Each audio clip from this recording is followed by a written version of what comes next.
গল্প বলি এসো। আজকে সুচিত্রা ভট্টাচার্যের আরো একটি ছোট গল্প নিয়ে চলে এসেছি। গল্পের নাম আমি মাধবী। তাহলে শুরু করি। শুনতে থাকো। আমি মাধবী। আমি পুণ্যশ্লোক রাজা যযাতির মেয়ে মাধবী। মাতৃপরিচয় কি হবে জেনে? মা তো শুধুই গর্ভধারণের আধার। তার পরিচয় কোন কাজে লাগে? আমি জন্মেছি অমিতবীর্য রাজা যযাতির ঔরসে। এই আমার একমাত্র পরিচয়। কুমারী মেয়ের এছাড়া আর কোনো পরিচয় থাকতে নেই যে। পরিচয় কেন, আমার কোনো স্বতন্ত্র অস্তিত্বও আছে কি? মনে পড়ে এক বসন্তের সকালে, আমি তখন সদ্য যুবতী, রাজপুরীর বাগানে প্রিয় সখীদের সঙ্গে ফুল কুড়োচ্ছি। রাজসভায় ডাক পড়ল আমার। গিয়ে দেখি ভারী গম্ভীর মুখে সিংহাসনে বসে আছেন বাবা, কিছুটা বুঝিবা চিন্তিত। সামনে ঋষির বেশে এক দিব্যকান্তি যুবক, পাশে তার এক মহাবলশালী পুরুষ। দ্বিতীয় পুরুষটিকে আমি চিনি। ইনি আমার পিতৃসখা গরুর। নত হয়ে প্রণাম করলাম তাকে, ঋষিকেও। আমার আগমনে সভায় ঈষৎ চাঞ্চল্য দেখা দিল। রাজার ভুরুর কুঞ্চন যেন শিথিল সামান্য। মন্দ্র স্বরে বললেন, শোনো মাধবী, সখা গরুর ঋষি গালবকে আমার কাছে নিয়ে এসেছেন। ঋষি গালব আমার কাছ থেকে এমন কিছু চান যা এরা দেশে দেশে ঘুরেও পাননি। আমি বিস্মিত হলাম। এজন্য আমাকে ডেকে আনার কি দরকার? বাবা আর আমার দিকে তাকালেনও না। অকম্পিত স্বরে ঋষিকে বললেন, মুনিবর, এই মুহূর্তে আপনার প্রার্থনা পূরণ করার সঙ্গতি আমার নেই, কিন্তু বিষ্ণু সখা কিংবা আপনার মতো ব্রহ্মর্ষিকে নিরাশ করা আমার অন্যায় হবে। আপনি এক কাজ করুন, আপনার প্রার্থিত ৮০০ অশ্বের বদলে আমার কন্যা মাধবীকে নিয়ে যান। আমার কন্যাটি অতি সুশীলা, রূপবতী। আশা করি একে পেলে আপনার অভীষ্ট পূর্ণ হবে। ঘোড়ার বদলে আমি? বাবার কথার মাথামুন্ডু কিছুই মাথায় ঢুকছিল না। প্রশ্ন করাও যাবে না কিছু, সে অধিকারও আমার নেই। বিহ্বল চোখ জন্মদাতার মুখ থেকে ঘুরে ঋষি গালবের দিকে পড়ল। আজ থেকে আমি এরই অধীনা। ভাবতে অবশ্য মন্দ লাগছে না। ক্ষত্রিয় বীর নয় নাই হলো। এমন বিদ্বান সর্বাঙ্গ সুন্দর পুরুষ পাওয়া তো ভাগ্যের কথা। আমার মতো মেয়েরা তো মনে মনে এমন একজনকেই স্বপ্ন দেখে থাকে। অন্দরমহলে খানিক কান্নাকাটি হলো। দাসীরা কাঁদল, সখীরা কাঁদল, মা কাঁদলেন, বিমাতা কাঁদলেন। সকলের কাছ থেকে বিদায় নিয়ে এক বস্ত্রে ঋষি গালবের সঙ্গে রাজপ্রাসাদ ছাড়লাম আমি। পিতৃসখা গরুর অন্য পথে চলে গেলেন। নীরবে হাঁটছেন গালব, পিছনে দুরু দুরু বুকে আমি। মনে মনে প্রস্তুত করছি নিজেকে। বিলাস বৈভব সব ভুলে এবার থেকে তপবনে কাটাতে হবে বাকি জীবন। নিজেকে ওই মানুষটার যোগ্য করে তুলতে হবে। পারবো তো? নিশ্চয়ই পারবো। আমি গালবের প্রেমে পড়েছি। মেয়েরা কাঙ্ক্ষিত পুরুষকে পেলে তার জন্য সব করতে পারে। হাঁটছি তো হাঁটছি। রাজধানী পার হয়ে লোকালয় এলো। তারপর ছোট্ট অগভীর বন। বনের শেষে কুলকুল এক নদী।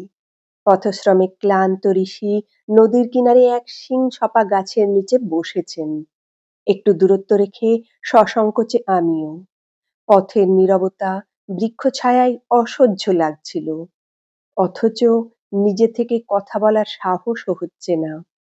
এক সময়ে মরিয়া হয়ে বলে ফেললাম, ঋষিবর, আমি কি আপনার সেবা করব? গালব হাসলেন সামান্য, মাথা নেড়ে বললেন, না, দরকার নেই, একটু পরেই উঠবো আমরা। কি মধুর কণ্ঠস্বর! আমি বিগলিত গলায় বললাম, আমরা কি নদীর ওপারে যাব?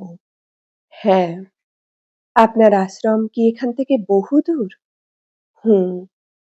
কথা বলছেন গালু, কিন্তু তার দৃষ্টি আমার দিকে নেই। বহতা নদীতে স্থির। ঈষৎ লাস্য আনলাম গলায়। আপনি এত গম্ভীর কেন ঋষি? আমাকে কি আপনার পছন্দ নয়? গালব একটু যেন বিরক্ত হলেন। ক্ষণেক আমাকে দেখেই আবার তার চোখ নদীতে।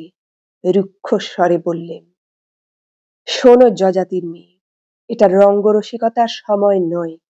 তুমি কি জানো কি কারণে তোমায় নিয়ে এসেছি? আর একটু চপল হলাম। জানি, ৮০০ ঘোড়ার বদলে আপনি আমায় গ্রহণ করেছেন। ভুল। ৮০০ ঘোড়ার বদলে নয়, ৮০০ ঘোড়ার জন্য তোমাকে আনা হয়েছে। মানে? ও, তার মানে রাজা যয়াতি তোমায় সব খুলে বলেননি? পলকের জন্য গালব অন্যমনস্ক। উঠে পড়লেন, পায়ে পায়ে গেলেন নদীর ধারে। আজলা ভোরে মুখে চোখে জল ছেটালেন। ফিরে এসে দাঁড়িয়েছেন সামনে। স্পষ্ট কথা স্পষ্টভাবে শুনে নাও যযাতির মেয়ে। আমি তোমাকে গ্রহণ করার জন্য আনিনি, অন্তত এই মুহূর্তে। আমার জন্য তোমায় একটা কাজ করতে হবে, কঠিন কাজ। আমার বুক থরথর। অস্ফুটে বললাম, আজ্ঞা করুন। আমার গুরু বিশ্বামিত্র আমার কাছে ৮০০টি দুর্লভ ঘোড়া গুরুদক্ষিণা চেয়েছেন। এমন ঘোড়া যাদের গায়ের রং ধবধবে সাদা, কিন্তু একটি কান শ্যামবর্ণ। অযোধ্যার রাজা হর্ষস্যের কাছে এমন ঘোড়া আছে শুনেছি, তবে খবর পেয়েছি তিনি তা এমনি এমনি দেবেন না। বিনিময়ে হর্ষস্য এমন এক নারী চান যে তাকে রাজ চক্রবর্তী পুত্র উপহার দিতে পারে। আমি এখন তার কাছেই যাব। যদি তিনি তোমাকে পছন্দ করেন, তবে তার হাতে তোমাকে তুলে দিয়ে আমার ঘোড়া সংগ্রহ করব। আমি স্তম্ভিত, বাকরুদ্ধ। এ কি বলছেন গালব? মেয়ে হতে পারি, কিন্তু মানুষ তো বটে। ইনি আমাকে ভাড়া খাটাতে চান? ছি ছি। সম্বিত ফিরতে সোজাসুজি তাকালাম। আমার বাবা এসব জানেন? অবশ্যই। তিনিই তো আমাকে পরামর্শটা দিলেন। রাগে, দুঃখে, অভিমানে চোখে জল এসে গেল। আমার জন্মদাতাই জেনে শুনে। কোনো ক্রমে বললাম, তার মানে এখন আমায় অযোধ্যায় জীবন কাটাতে হবে? হুঁ, অন্তত যতদিন না তুমি পুত্র প্রসব করো ততদিন। তারপর? গালবের ঠোঁটে বিচিত্র হাসি ফুটল। কোমল স্বরে বললেন, তারপর আমি তোমাকে ফেরত নিয়ে আসতে পারি। সত্যি আনবেন? আনতেই হবে, তোমার দায়িত্ব যখন আমার। আশ্চর্য নারীর মন! কথাটা শুনেই কোত্থেকে যেন আশার দীপ্তি জ্বলে উঠল বুকে। কে এক কুহক কাহিনী কানের কাছে ফিস ফিস করে বলল, কাঙ্ক্ষিত পুরুষকে বিপদে সাহায্য করা নারীর ধর্ম। ঘেন্না পিত্তি ভুলে চোখ কান বুজে কটা দিন কাটিয়ে দে, তারপর তো গালব তোরই। ধন্য আশা কুহকিনী, ধন্য পুরুষের প্রতি নারীর আকর্ষণ। আবার শুরু হলো আমাদের যাত্রা। নদী, পাহাড়, অরণ্য, জনপথ পার হয়ে পৌঁছলাম অযোধ্যায়। রাজা হর্ষস্যের সভায় আমাকে নিয়ে গেলেন গালব। প্রস্তাবটি রাখলেন রাজার কাছে। হর্ষস্য আমাকে খুঁটিয়ে খুঁটিয়ে দেখলেন, যেমন ভাবে কোনো বিক্রয়যোগ্য পশুকে দেখে কোনো বণিক, অনেকটা তেমনি ভাবে দেখলেন। মুখে হাসি ফুটল। না, বলতেই হয়, এ মেয়ে ভারী সুলক্ষণা। মনে হচ্ছে আমি যা চাই এ তা আমায় দিতে পারবে, কিন্তু আপনার শুল্ক তো আমি পুরোপুরি মেটাতে পারবো না মুনিবর। ও রকম ঘোড়া আমার কাছে আছে বটে, তবে মাত্র ২০০। এতে কি আপনার চলবে? এ যে রীতিমতো দরাদরি। আমার গা ঘিন ঘিন করে উঠল। দাঁতে দাঁত চেপে তবু দাঁড়িয়ে আছি, শুধু গালবের মুখ চেয়ে। গালবের মুখ পাংশু হয়ে গেছে। আমার কথা ভেবে নয়, অন্য চিন্তায় একান্তে ডাকলেন আমাকে। অস্থির স্বরে বলে উঠলেন, এখন আমার কি হবে যযাতির মেয়ে? গুরুদক্ষিণা মেটাতে না পারলে আমি যে পাতকী হব। ইহলোকেও সুখ পাবো না, মরার পরেও স্বর্গলাভের কোনো আশা থাকবে না। নাহ, তোমাকে দিয়ে আমার কোনো কাজই হলো না। আমার সারা জীবনের শ্রম, তপস্যা সব নিষ্ফল হয়ে গেল। কথা কটি তীরের মতো আমার মর্মমূল ভেদ করল। ক্ষণিকের জন্য পাথর হয়ে যাওয়া হৃদয়ে বিন্দু বিন্দু মায়া জমছিল ওই মানুষটির জন্য। হাতের কাছে রমণীরত্ন থাকা সত্ত্বেও কি অসহায়!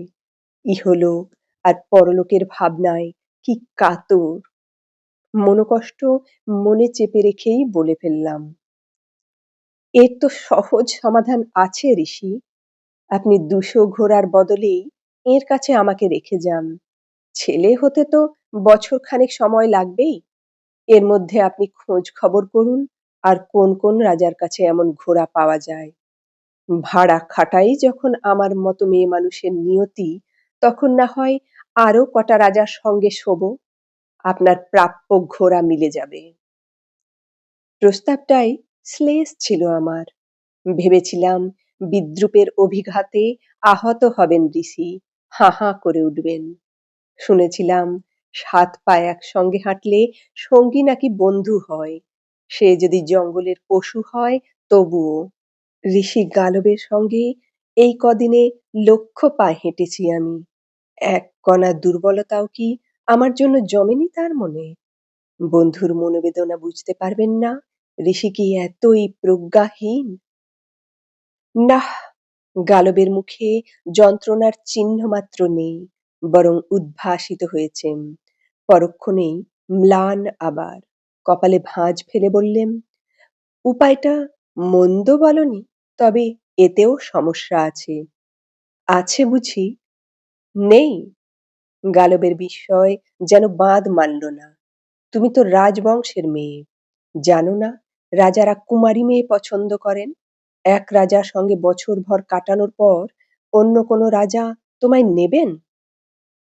ধন্য পুরুষ! ভাড়া খাটার মেয়ে ছেলেও চাই, টাটকা কুমারীও চাই, একই অঙ্গে। সামান্য ছলনার আশ্রয় নিলাম এবার। হেসে বললাম, এই কথা? এ তো কোনো সমস্যাই নয়। অতি শৈশবে এক ব্রহ্মবাদী ঋষিকে আমি সেবায় তুষ্ট করেছিলাম। তিনি আমাকে একটা অদ্ভুত বর দিয়েছিলেন। বলেছিলেন, প্রতিবার সন্তান প্রসবের পর তুমি আবার কুমারী হয়ে যাবে। যাহ, এমন আবার হয় নাকি? হয়। আপনাদের মতো পুরুষেরা বর দিলে সবই হয়। সবই তো আপনাদের ইচ্ছা নির্ভর, চাওয়া নির্ভর। মনে মনে বললাম, শত শাস্ত্র অধ্যয়ন করেও আপনি কি অজ্ঞ ঋষি? এত জানেন আর এটুকু বোঝেন না? শরীর তো দূরের কথা, হৃদয়ে একজনের জন্য প্রণয় জাগলেই নারী আর কুমারী থাকে না। ঋষি গালব আনন্দের আতিশয্যে আমার হাত জড়িয়ে ধরেছেন। তুমি আমায় বাঁচালে যযাতির মেয়ে, কি বলে যে তোমায় কৃতজ্ঞতা জানাবো? থাক, শুধু কথা দিন, আপনার অভীষ্ট সিদ্ধ হয়ে গেলে আমাকে আপনি, সে আর বলতে, আমি কি বুঝি না এমন ভাবে জীবন কাটাতে মেয়েদের কত কষ্ট হয়? গালব চলে গেলেন। আমার ঠাঁই হলো রাজা হর্ষস্যের অন্তঃপুরে। শুরু হলো আমার নদীর জীবন। বয়ে চলেছি, বয়েই চলেছি। দিন যায়, কিভাবে যে যায় সে শুধু আমিই জানি। একে একে ৩ রাজার শয্যা সঙ্গিনী হলাম আমি। হর্ষস্যের পরে কাশীরাজ দিবদাস, তারপর ভোজরাজ কুশীনর। এরা প্রত্যেকেই মহৎ, কিন্তু পৃথক ধরনের মানুষ। হর্ষস্যের দান ধ্যানের সুনাম আছে। দিবদাস বীর, কুশীনর সত্যের পূজারী। শুধু একটি বিষয়েই ৩ জনের ভীষণ মিল। মাত্র ২০০টি ঘোড়ার বিনিময়ে একটি নারীকে ভোগ করতে কারো মনে এতটুকু দ্বিধা নেই।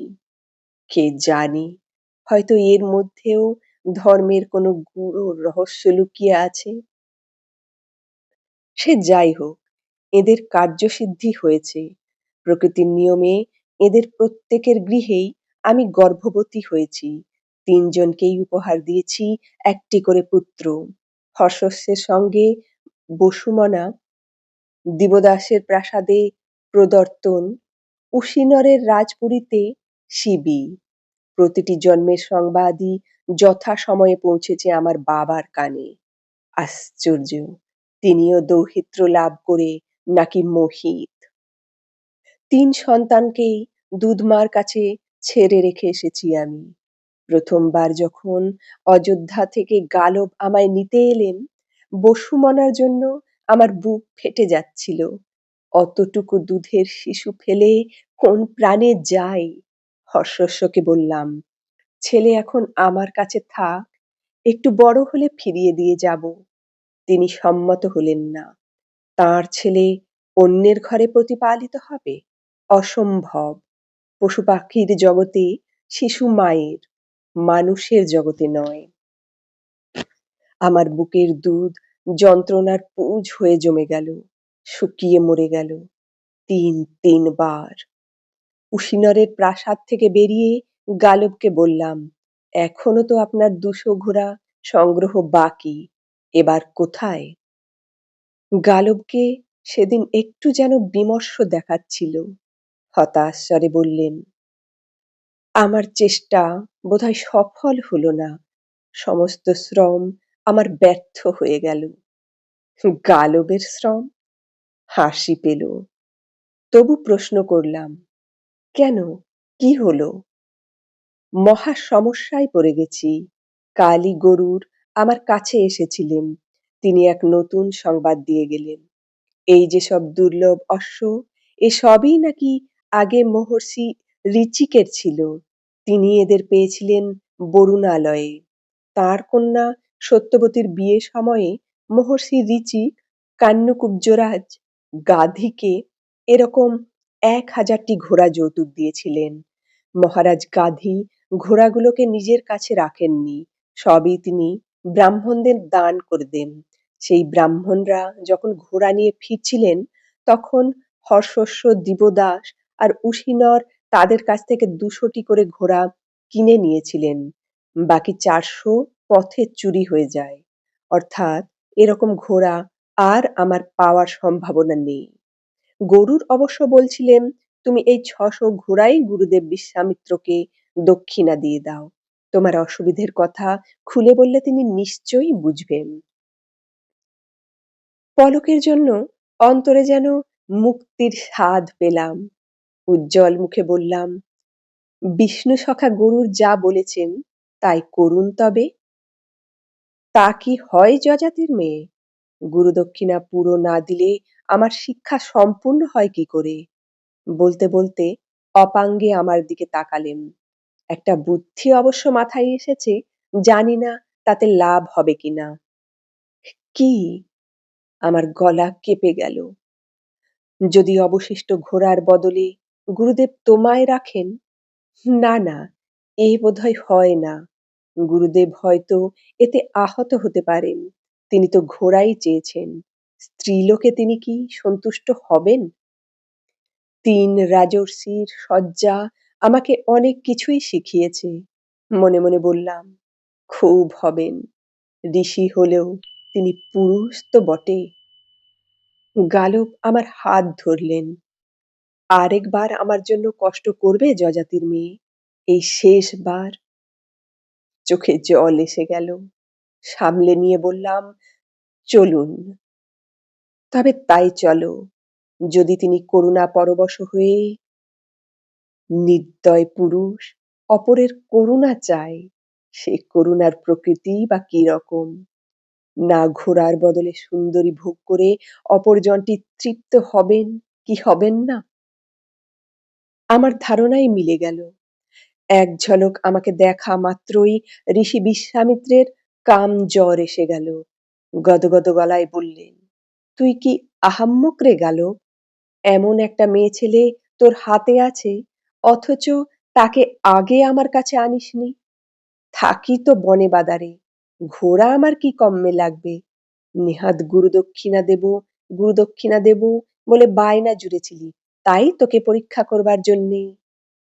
এ হে হে, এই কটা বছর মেয়েটাকে পেলে, যাকগে যাক, এখনই বা মন্দ কি। ব্যাস, এবার আর রাজপ্রাসাদ নয়, মুনির তপবন। এবারও সেই একই পরিণতি।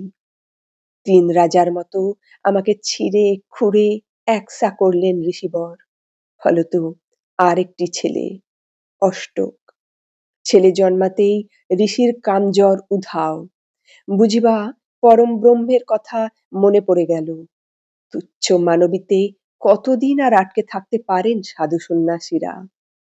আবার গালবের কাছে প্রত্যাবর্তন। এতদিনে সমস্ত শক্তি নিঃশেষ হয়ে এসেছে আমার, মনেরও শরীরেরও। বড় ক্লান্ত বোধ করি, বড় অবসন্ন। না, গালবকে দেখে হৃদয়ে এখন আর এতটুকু চাঞ্চল্য জাগে না। প্রণয়ের ক্ষুধা মরে গেছে। প্রথম প্রেম এখন দূরের স্মৃতি। তবু মনে একটা ক্ষীণ স্বস্তি। যাক, আর ভেসে বেড়াতে হবে না। রাজকন্যা হই আর যাই হই, মেয়েদের যে কোনো আলাদা সত্তা থাকতে নেই, এ আমি হাড়ে হাড়ে বুঝে গেছি। আমাদের আবার ইচ্ছে অনিচ্ছে কি? এখন বাকি জীবনটা গালবের সঙ্গে চোখ কান বুজে কাটিয়ে দিতে পারলে বাঁচি। গালবের পিছু পিছু হাঁটছি আবার। নদী, গিরিপ্রান্তর, অরণ্য, লোকালয় পার হয়ে হাঁটছি তো হাঁটছি। এক দুপুরে এক স্রোতস্বিনী পার হলাম আমরা। তিলেক বিশ্রামের জন্য বসেছি এক শিংসাপা গাছের নিচে। জায়গাটা ভারী চেনা চেনা। এখানেই প্রথম দিন আমরা পাশাপাশি বসেছিলাম না? হ্যাঁ তো। গালবও বুঝি চিনেছেন জায়গাটাকে। ঘুরে ঘুরে দেখছেন চারদিক, নদীকেও। চৈত্র বাতাসে ঘূর্ণি উঠেছে ছোট ছোট। কোত্থেকে একটা কোকিল ডেকে উঠল, ডাকছে, ডেকেই চলেছে। নির্বাক মানুষটা হঠাৎ সবাক হলেন। কি ভাবো যযাতির মেয়ে? ঘাড় নাড়লাম, কিছু না। গাম্ভীর্য স্বরে মৃদু হাসি উকি দিল। কটা বছর তোমার উপর দিয়ে খুব ঝড় বয়ে গেল, তাই না? অর্থহীন কথা, উত্তর দিলাম না। তোমার এই আত্মত্যাগ বিফলে যাবে না। দেখো, তোমার 4 সন্তানেরই নাম ত্রিভুবনে ছড়িয়ে পড়বে। বসুমনা হবে দাতা, প্রত্যর্দন হবে বীর, শিবি ধার্মিক হবে, আর আমার গুরুর সন্তান অষ্টক হবে যজ্ঞকারী। কি খুশি? পলকের জন্য 4টে কচি কচি মুখ বুকে ভেসে উঠেছে। কেমন আছে ছেলেগুলো? কি করছে? মাকে কি খোঁজে তারা? মার জন্য কাঁদে, নাকি ভুলেই গেছে এই অভাগিনী মাকে? বুক ফাটা কষ্টের মধ্যেও হাসি পেল সহসা। গালব আশীর্বাদ করছেন আমার ছেলেদের, আমাকে নয়। মেয়েদের এতটুকু গৌরব দিতেও এত কার্পণ্য! হায় রে পুরুষ! নীরস স্বরে বললাম, আমার খুশিতে কি দরকার? আপনার কার্যসিদ্ধি হয়েছে, সেটাই যথেষ্ট। কোকিলের ডাক আরো তীক্ষ্ণ হয়েছে। গালব কাছে সরে এলেন, একদম পাশটিতে। কাঁধে হাত রেখেছেন, পূর্ণ দৃষ্টিতে দেখছেন আমাকে। এক সময়ে ওই স্পর্শের জন্য উন্মুখ ছিল হৃদয়, কিন্তু সেই মুহূর্তে কোনো রোমাঞ্চ অনুভব করলাম না।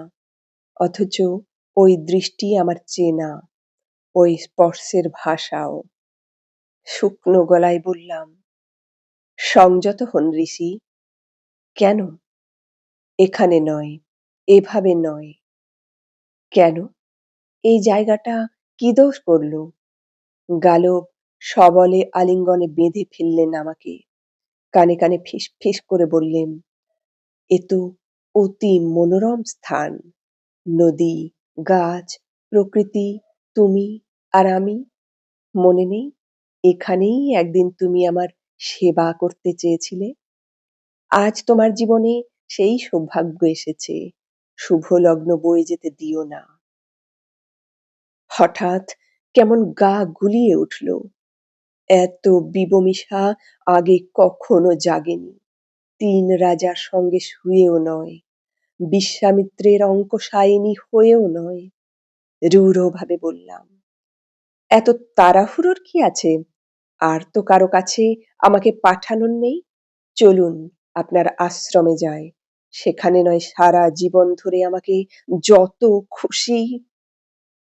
সারা জীবন ধরে? আমার আশ্রমে? তোমাকে নিয়ে? গালব ছিটকে সরে গেলেন। তুমি কি জানো না তোমাকে আশ্রমে আর নিয়ে যাওয়া যায় না? আশ্রম অতি পবিত্র স্থান। অন্য পুর বা নারীকে নিয়ে সেখানে বাস করাটা অধর্ম। আমি কোনোভাবেই তোমাকে আমার সহধর্মিণী করতে পারি না। পলকের জন্য স্তম্ভিত আমি, পলকেই স্থিত আবার। বাহ, বাহ, এই তো যোগ্য উত্তর। এরকমটাই তো আশা করা উচিত ছিল। তবু কেমন জেদ চেপে গেল। বললাম, আমি অন্নপূর্বা নই। সন্তান প্রসব করা হয়ে গেছে। এখন আমি আবার কুমারী। তুমি কুমারী? গালব অট্টহাসিতে ফেটে পড়লেন। ওসব গাল গল্প তুমি আমাকেও বিশ্বাস করতে বলো? রাগে হিতাহিত জ্ঞান লোপ পেল। চিৎকার করে উঠলাম, যদি জানেনই গাল গল্প, একের পর এক পুরুষের কাছে আমায় কুমারী সাজিয়ে পাঠালেন কি বলে? এতে অধর্ম হয়নি? তুমি নেহাতি বোকা যজাতির মেয়ে, এও বোঝো না? মহৎ কারণে ছোটখাটো ছলনার আশ্রয় নিলে কোনো পাপ হয় না। গালব আবার আমায় আলিঙ্গন করলেন। বাজে তর্ক করো না। এসো, আমরা মিলিত হই। চিন্তা নেই, তোমার বাবার কাছে তোমাকে পৌঁছে দিয়ে আসবো। কক্ষনো না। আপনি ছোবেন না আমাকে। সরে যান। না, এরপর গালব আর আমাকে ছোঁননি। বোধহয় তার মনে লেগেছিল। বাবার হাতে নামহীন যজাতির মেয়েকে তুলে দিয়ে চিরতরে বিদায় নিলেন ঋষি গালব। এখানেই আমার কাহিনী শেষ হয়ে যেতে পারত। বাদবাকি জীবন রাজা যযাতির অন্তঃপুরেই সুখে না হোক শান্তিতে কাটিয়ে দিতে পারতাম। রাজকন্যাদের তো আর পেটের ভাতের অভাব হয় না। কিন্তু বিধি বাম। মহাপুণ্যবান রাজা যযাতি দুবেলা কানের কাছে এসে হা হুতাশ নিঃশ্বাস ফেলেন।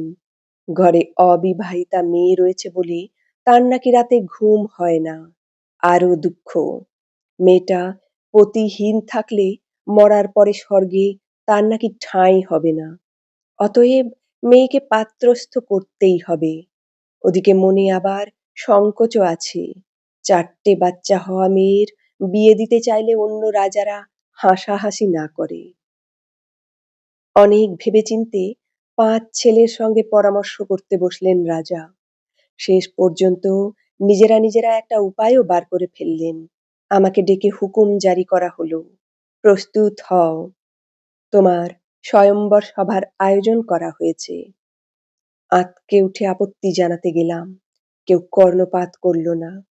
গঙ্গা যমুনার সঙ্গম স্থলে প্রয়াগ তীর্থে নাকি সভা ডাকা হয়ে গেছে, আমাকে যেতেই হবে। তা রাজপ্রাসাদ থাকতে ওখানে কেন? না, প্রয়াগ তীর্থ অতি পুণ্য স্থান। ওখানে স্বয়ংবরা হলে আমার দোষ কেটে যাবে। বাবা যেটা মুখে বললেন না সেটা হলো, দোজবর হোক তেজবর হোক, একটা বোকা শোকা ভালো মানুষ রাজা কপালে জুটে গেলে এবারকার জীবনটা আমার তরে গেল। আজ সেই শুভ দিন। প্রয়াগ তীর্থের এক আশ্রমে আনা হয়েছে আমাকে। এখানেই বসেছি স্বয়ম্বরার সভা। বাবা নিজে আসেননি, রাজকাজে ব্যস্ত। হতেও পারে, নাও হতে পারে। সত্যি মিথ্যে আমি জানি না। আয়োজনে অবশ্য কোনো ত্রুটি নেই। আমার ২ দাদা, যদু আর পুরু নিজেরা উদ্যোগ নিয়ে আশ্রম সাজিয়েছে। রাজকীয় মঞ্চ বানিয়েছে। ফুলে, গন্ধে আমোদিত হয়ে আছে ১০ দিক। লোকলস্কর, সেপাই সান্ত্রী ছুটে বেড়াচ্ছে অবিরাম। আগত রাজাদের আপ্যায়নে যেন কোনো ফাঁক না থাকে। অবাক কাণ্ড! ৪ ছেলের মাকে বিয়ে করতে রাজাও কিছু এসেছেন বটে। এমনকি নাগ, যক্ষ, গন্ধর্বরাও উপস্থিত। এত লোক আমাকে পেতে আগ্রহী। কেন? রাজার মেয়ে বলে? নাকি পুত্রদায়িনী সুলক্ষণা মেয়ে মানুষ হিসেবে প্রমাণিত হয়েছি তাই? একটু আগে সখীরা আমায় বধূ সাজে সাজিয়ে দিল। ঋষিকন্যারা বরমালা গেঁথে ধরিয়ে দিয়েছে হাতে। এবার সভায় গিয়ে পছন্দসই কাউকে পরাতে হবে সে মালা। কাকে পরাবো এই মালা? কোন হর্ষস্ব দিবদাস, উশিনর অথবা বিশ্বামিত্রকে? অথবা কোনো গালবকে? এদের একজনকেও না বাছার স্বাধীনতা আজ আমার আছে। কিন্তু তারপর? বাবার কাছে থাকা, সেও তো এক পুরুষের আশ্রয়েই থাকা। বাবা মারা গেলে ভাইদের আশ্রয়, তারাও তো পুরুষ। অপেক্ষা করব ছেলেরা কবে বড় হয়ে মাকে নিয়ে যাবে। হায়, ততদিনে তারাও তো এক একটা আস্ত পুরুষ মানুষ হয়ে যাবে। কোনো পথ নেই, কোনো পথ নেই। জঙ্গলে চলে যাব? বাঘ, ভাল্লুক, শিয়াল কুকুরদের জগতে কি মানুষের সমাজের চেয়ে হীন কিছু হবে? ভাবছি আমি, ভাবছি, ভাবছি। মালা আমার হাতেই শুকিয়ে গেল। এতক্ষণ শুনছিলে সুচিত্রা ভট্টাচার্যের ছোট গল্প আমি মাধবী। কেমন লাগলো অবশ্যই কমেন্টে জানাও। আর যারা নতুন তারা আমার চ্যানেলটিকে সাবস্ক্রাইব করে নিয়ে আমার পাশে থাকো। ভালো লাগলে অবশ্যই একটি লাইক দিয়ে দিও। এরপর হাজির হব আরো সুন্দর একটি গল্প নিয়ে। ততক্ষণ পর্যন্ত ভালো থেকো সবাই। আজ তাহলে আসি।